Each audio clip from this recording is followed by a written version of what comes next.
함께 먹는 사람 중에 하나가 이 말을 듣고 이르되 무릇 하나님의 나라에서 떡을 먹는 자는 복되도다.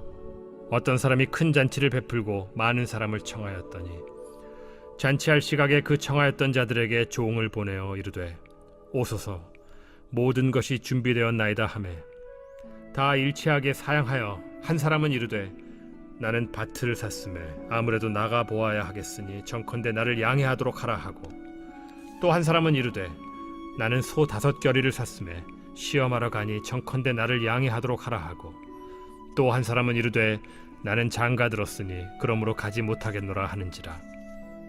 종이 돌아와 주인에게 그대로 고하니 이에 집주인이 노하여 그 종에게 이르되 빨리 시내의 거리와 골목으로 나가서 가난한 자들과 몸 불편한 자들과 맹인들과 저는 자들을 데려오라 하니라. 종이 이르되 주인이여 명하신 대로 하였으되 아직도 자리가 있나이다. 주인이 종에게 이르되 길과 산울타리가로 나가서 사람을 강권하여 데려다가 내 집을 채우라. 내가 너희에게 말하노니 전에 청하였던 그 사람들은 하나도 내 잔치를 맛보지 못하리라 하였다. 여러분 반갑습니다. 오늘도 큐트라연은 기막힌 하루입니다. 본 말씀 누가복음 14장 15절부터 24절의 말씀입니다. 자, 오늘 성경은요, 하나님 나라, 즉 천국을 잔치에 비유하여 설명하고 있습니다. 오늘 말씀을 통해서 우리 모두가 하나님 나라 천국 잔치의 주인공이 될 수 있기를 소망합니다. 자, 먼저 첫 번째로 하나님은 모든 사람을 잔치에 초대하십니다. 자, 15절부터 17절의 말씀에 함께 먹는 사람 중에 하나가 이 말을 듣고 이르되 무릇 하나님의 나라에서는 떡을 먹는 자는 복되도다 하니 이르시되 어떤 사람이 큰 잔치를 베풀고 많은 사람을 청하였더니 잔치할 시각에 그 청하였던 자들에게 종을 보내어 이르되 오소서, 모든 것이 준비되었나이다 하매 그랬습니다. 자, 어떤 사람이 큰 잔치를 베풀었다고 합니다. 그리고 그 집에 종들을 보내어서 사람들을 초대했다는 것이죠. 자, 여러분, 여기서 이 초대했다는 것은 곧 전도했다는 말이죠. 우리가 전도라는 말만 들어도 벌써 부담이 되고 겁부터 납니다. 왜냐하면 많은 사람들이 복음을 유창하게 전해야 그게 전도라고 생각하기 때문입니다. 당연히 물론 그렇게 할 수 있다면 참 좋겠죠. 그러나 복음을 유창하게 전하지 못한다 할지라도 괜찮습니다. 자, 오늘 말씀의 종들이 그저 단순하게 오소서 하고 청하였던 것처럼 우리도 가족과 이웃들에게 교회 한번 와보라고, 우리 목장에 한번 와보라고 그렇게 청할 수만 있어도 그게 너무나 훌륭한 전도입니다. 자, 그런데요, 여기서 가장 중요한 것이 있습니다. 우리가 사람을 초대하려면 잔치에 반드시 준비되어야 하는 것이 있죠. 여러분, 그게 바로 음식입니다. 저는요, 잔치에서 제일 중요한 게 음식이라고 생각합니다. 오직하면 우리 옛말에 소문난 잔치에 먹을 것이 없다고 하지 않습니까? 그러니까 사람들이 잔치에 갈 때 가장 기대하는 건 다름 아닌 그 집의 음식인 것이죠. 자, 그렇다면 우리가 하나님 나라의 잔치에 사람들을 초대하려고 할 때 우리가 반드시 준비해야 될 그 음식이 무엇일까요? 그것은 바로 예수 그리스도입니다. 여러분, 오늘 16절의 말씀에 보니까 하나님 나라에서 떡을 먹는 자는 복되도다 라고 합니다. 여러분, 하나님 나라에서 주는 그 떡이 무엇입니까? 그게 바로 예수님입니다. 그래서 요한복음 6장 48절에서 예수님이 말씀하시기를 내가 곧 생명의 떡이니라 그럽니다. 여러분, 예수 그리스도의 구원의 복음, 그것이 바로 오직 교회만이 베풀 수 있는 가장 귀한 산의 진미입니다. 예수님께서 죄와 사망의 권세에서 우리를 구원하셨다는 이 복음을 전하지 않는 교회는요, 그 교회가 아닙니다. 그런데 너무나 안타깝게도 오늘날 많은 교회들이 얼마든지 세상에서도 맛볼 수 있는 이 짝퉁 복음을 음식으로 내어놓고 있습니다. 성공복음, 번영복음, 기복복음을 이 복음이라는 이름으로 이 잔치상에 내어놓는 것입니다. 여러분, 그런데 이런 것들은요, 오히려 세상이 더 맛있게 만드는 음식들입니다. 여러분, 교회는 교회만이 줄 수 있는 잔치 음식을 세상에 제공해야 합니다. 바로 그것이 예수 그리스도의 회개의 복음이요 구원의 복음이라는 것입니다. 여러분, 어느 시대를 막론하건 이 세상 사람들에게는 바로 이 예수 그리스도의 떡이 간절히 필요합니다. 지금 우리 교회 1층에 치킨집이 있죠. 1년 전에 한 젊은 청년이 이 치킨집을 인수하여 들어왔습니다. 그 청년은 치킨집을 인수하면서 저에게 이걸 평생 직업으로 생각하고 열심히 하겠다고 아주 의욕의 충만함을 드러냈습니다. 그런데 이 젊은 청년이 1년 만에 치킨집 운영을 포기하고 떠나게 되었습니다. 그래서 제가 그 청년을 만나, 아니 왜 평생 할 것처럼 말하더니 1년 만에 그만두느냐고 그렇게 물었습니다. 그랬더니 돌아오는 대답이 뭔가 하면요, 이렇게 말합니다. 목사님, 사람들이 갈수록 이상해져요. 저는 일이 힘들어서가 아니라 사람이 힘들어서 더 이상 못하겠습니다 라고 말합니다. 그 청년은 1년 동안 치킨집을 운영하면서 별의별 사람들을 다 겪었던 이야기를 저에게 해주었습니다. 그 한 예로, 어떤 사람은 음식은 음식대로 다 먹고는 일부러 음식에 이물질을 넣고서 환불해 달라고 하는 것입니다. 근데 안 해주면 와서 행패를 부리던가 아니면 배달 어플에 별점 테러를 하는 일들이 심심치 않게 일어난다는 것입니다. 그런데 이런 일들을 몇 번 겪고 나니까 사람이 질리더라는 것이죠. 그런데 더 큰 문제는 뭐냐면, 시간이 가면 갈수록 이런 제정신이 아닌 것 같은 사람들이 점점 더 많아지더라는 것이죠. 여러분, 이제는 전 세계가 우리나라를 선진국으로 인정합니다. 이제 우리나라는 세계 8위의 경제대국이고 의료와 복지 수준은 최고입니다. 또 문화 강국이 되었습니다. 더 이상 이 나라에서는 굶어서 죽는 사람은 거의 없을 정도입니다. 그런데 너무 이상하죠. 너무 이상한 것은 오히려 경제적으로는 어려웠던 옛날보다 점점 사람들의 마음에 여유가 없습니다. 인심은 점점 박해져 갑니다.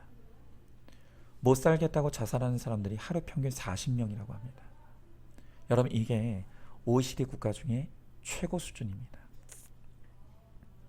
여러분, 우리가 지금 이 땅에서 벌어진 이 현상을 도대체 어떻게 이해합니까? 이걸 어떻게 해석하면 좋습니까? 이유가 무엇이죠? 여러분, 간단합니다. 하나님 없이 살 수 없는 인간에게 하나님이 떠났기 때문에 이런 일이 벌어지는 것입니다. 하나님만이 채우실 수 있는 우리의 영혼을 하나님이 아닌 다른 것으로 채우려고 하니까 마치 밑이 빠진 독과 같이 아무리 좋은 것으로 먹고 마시고 부어도 만족과 기쁨, 평강이 없는 것입니다. 여러분, 누구라 할 것 없이 모든 인간은 예수님을 만나고 예수님을 소유하고 예수님을 누리게 될 때 비로소 허무함과 공허, 죄와 욕심의 문제가 해결될 수가 있는 것입니다.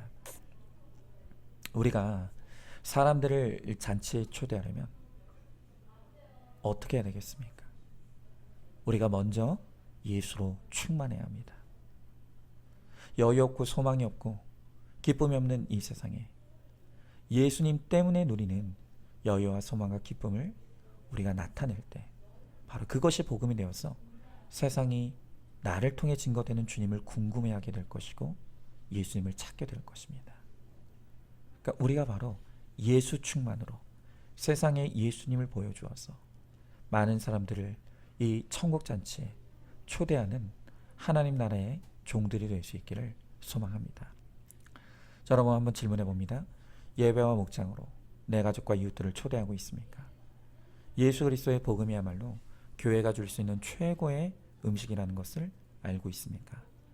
내가 누리는 예수를 나의 삶을 통해 세상에 나타내고 증거하시기 바랍니다. 자, 둘째로 초청을 거절하는 사람들이 있습니다. 자, 오늘 18절부터 20절의 말씀을 보니까 다 일치하게 사용하여 한 사람은 이르되 나는 밭을 샀음에 아무래도 나가보아야 하겠으니 청하건대 나를 양해하도록 하라 하고 또 한 사람은 이르되 나는 소 5겨리를 샀음에 시험하러 가니 청컨대 나를 양해하도록 하라 하고 또 한 사람은 이르되 나는 장가 들었으니 그러므로 가지 못하겠노라 하는지라 그랬습니다. 여러분, 오직 예수의 떡만이 영원히 배고프지 않는 참된 떡입니다.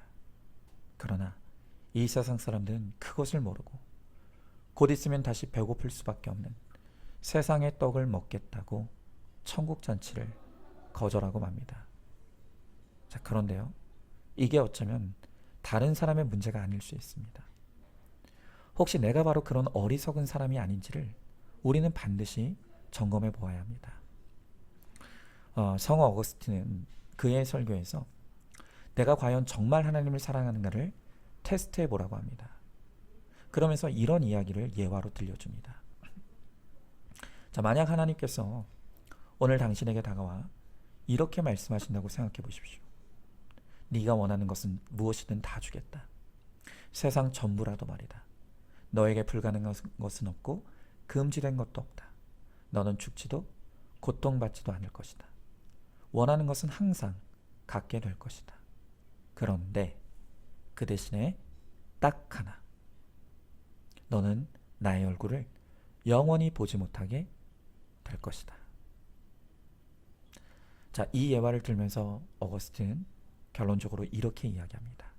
만약 너는 나의 얼굴을 영원히 보지 못하게 될 것이다 라는 말을 들었을 때 당신의 마음속에 싸늘함을 느꼈다면 그 싸늘함은 당신 안에 있는 가장 귀한 것입니다. 그것은 하나님을 향한 순수한 사랑입니다. 자, 오늘 여러분들에게 한번 동일하게 묻고 싶습니다. 만약 하나님께서 여러분들에게도 이 세상 모든 것을 주는 대신에 너는 나의 얼굴을 영원히 보지 못하게 될 것이다 라고 말씀하신다면 여러분의 마음이 어떤 마음이 들 것 같습니까? 혹시 여러분의 마음에도 싸늘한 마음이 드십니까? 그렇다면 여러분은 구원받은 사람이 틀림없습니다. 하지만 오히려 싸늘하기는커녕 내가 그렇게 되는 한이 있더라도 한번 세상에서 떵떵거리고 살아봤으면 좋겠다고 생각하지 않습니까?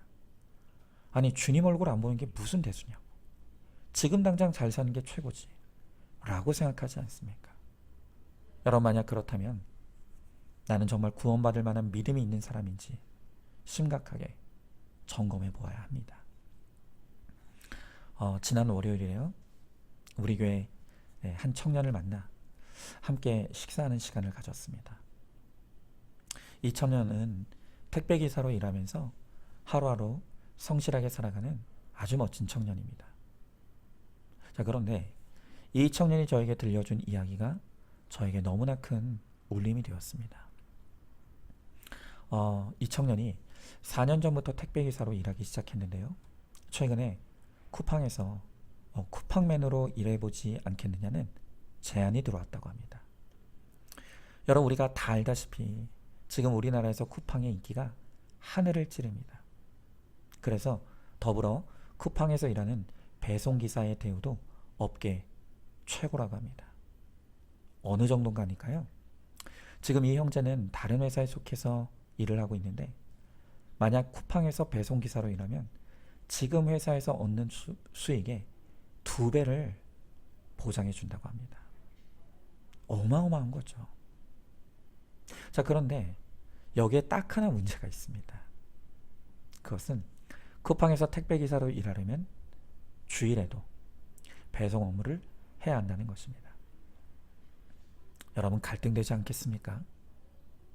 눈 한 번만 딱 감으면 지금 수익의 2배의 수익을 고정적으로 누릴 수가 있습니다. 그런데요, 이 형제가 정말 놀라운 선택을 했습니다. 그날 그 식사의 자리에서 이 형제가 저에게 이 이야기를 해주면서 이런 말을 했습니다. 목사님, 쿠팡으로 가면 지금보다 일은 더 쉬운데 돈은 2배를 벌 수 있습니다. 하지만 주일은 지킬 수 없다고 해서 제가 거절했습니다. 그리고 그 청년은 저에게 또 이렇게 말했습니다. 목사님, 저한테 주일 예배는 굉장히 비싼 예배입니다. 저는 그 형제의 이야기를 듣고 눈물이 날 정도로 너무너무 고맙고 감동이 되었습니다. 정말 진심으로 그 형제가 존경이 되었습니다. 그래서 저는 그 형제에게 정말 고맙다고, 진심으로 존경한다고 그렇게 이야기해 주었습니다. 자, 여러분, 바로 이 청년이야말로 하나님의 초대에 응하여 잔치에 참여한 주인공이 아니겠습니까? 저는 그날 형제와의 대화를 통해 정말 많은 걸 느꼈습니다. 특별히 정말 우리 성도들이 이 주일에 예배 한 번을 지키기 위해 정말 엄청난 대가와 희생과 손해를 감수하고 있다는 것을 다시 한번 깨닫게 되었습니다. 그러면서 저도 목사로서 새삼 다짐하는 것은 이렇게 우리 성도님들이 어렵고 힘들게 주일 예배에 오는데 목사가 되어서 설교와 예배 준비에 최선을 다하지 못한다면 그건 정말 하나님 보시기에 악한 죄라는 것입니다. 그래서 우리 성도들이 이렇게 최선을 다해 주일을 지키는 만큼, 아니 오히려 목사는 그보다 더 최선을 다해서 심혈을 기울여 예배를 준비하고 설교를 준비해서 정말 이 잔치에 참여한 성도들에게 배부르게 먹을 수 있도록 최선을 다하겠다는 다짐을 하게 되었습니다. 여러분, 아무리 세상에서 대단한 돈잔치, 사람잔치, 명예잔치가 벌어진다고 해도 결국엔 그 세상 잔치는 끝이 납니다. 그 허무한 세상 잔치가 다 끝나고 나면 그들은 영원한 지옥 잔치에 참여하게 될 것입니다. 오직 하나님 나라의 천국 잔치만이 영원히 끝나지 않고 계속될 잔치입니다. 우리가 그 잔치에 참여하기 위해서라면 어떤 대가를 치르고 어떤 값을 치르더라도 그것은 결코 아깝지 않은 것입니다.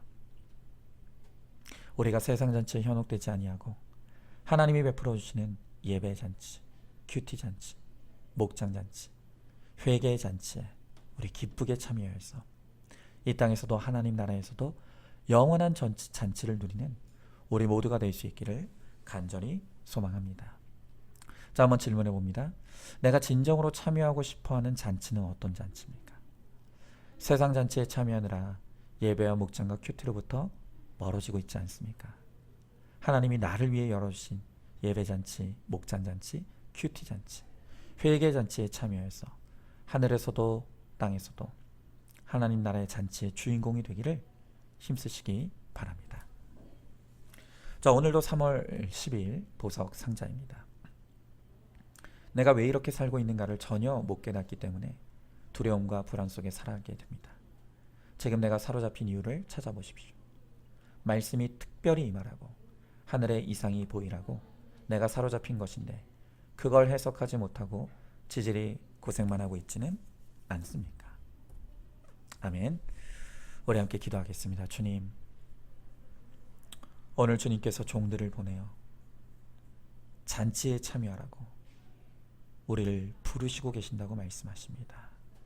하나님, 오늘 이 하나님 나라의 잔치를 통해 우리에게 예수 그리스도를 주시길 원하시고 이해할 수 없는 공허와 불안과 두려움 속에 살아가는 우리에게 예수 충만으로 평강과 기쁨을 주시며 무엇보다 우리에게 구원을, 영생을 선물로 주시길 원하신다고 말씀하십니다. 하지만 우리는 여전히 세상의 헛된 음식에 우리의 마음이 빼앗겨 세상 잔치를 사모하며 하나님 나라의 잔치에 응하지를 못합니다. 그래서 주님이 슬퍼하십니다. 하나님, 이제 우리가 먼저 이 하나님 나라의 잔치를 통해 예수 충만을 누리게 하시고 내가 누리는 이 예수 충만을 통하여서 세상에 예수님을 나누어 주고 그들도 이 잔치에 참여할 수 있도록 돕고 섬기는 하나님 나라의 신실한 종들이 될 수 있도록 우리 가운데 함께하여 주시옵소서. 믿사오며 사랑이 많으신 우리 예수님 이름 받들어 기도드리옵나이다. 아멘. 오늘도 큐티로 기막힌 하루를 살아내는 하늘가족 공동체 우리 모든 성도님 되시기를 주님의 이름으로 축복합니다.